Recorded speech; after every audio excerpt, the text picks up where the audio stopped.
Daddy star चाहिँ 8 अझै ठुलो थियो। रहेछ अनि त्यसपछि डायमन्ड भेट्यो एउटा यत्रो थियो डायमन्ड। अनि बेबी डायमन्ड चाहिँ यत्रो थियो।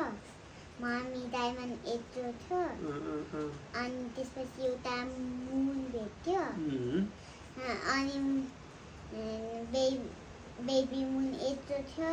मुन यत्रो थियो। ड्याडी मुन चाहिँ यत्रो थियो। थियो कथा अनि के भयो त अनि त्यसपछि राति भयो। अनि त्यसपछि मङ्की पनि सुत्यो। एलिफेन्टहरू पनि सुत्यो। मान्छे पनि सुत्यो। स्नेक पनि सुत्यो। अनि भोलिपल्ट बिहान भयो। बिहान भएपछि सन आयो।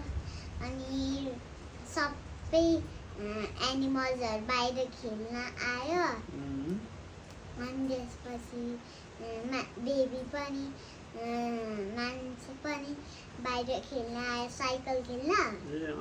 अनि त्यसपछि अनि त्यसपछि बेबीलाई भोग लाग्यो। अनि त्यसपछि मामुलाई चोकोपाई खाने भन्यो। चोकोपाई नै छैन भन्छ मामुले। अनि कुकिज छ कुकिज खाने भन्यो मामुले। अनि खाने भन्यो बेबीले। अनि दिस्यो मामुले कुकिज बतानै दिस्यो। अनि त्यसपछि अनि खायो बेडमा बसेर।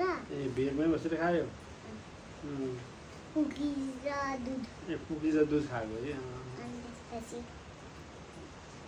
कुकिज दुध खाएपछि फेरि बाहिर खेल्न गयो। अनि मामु बाबाले मामा घर जान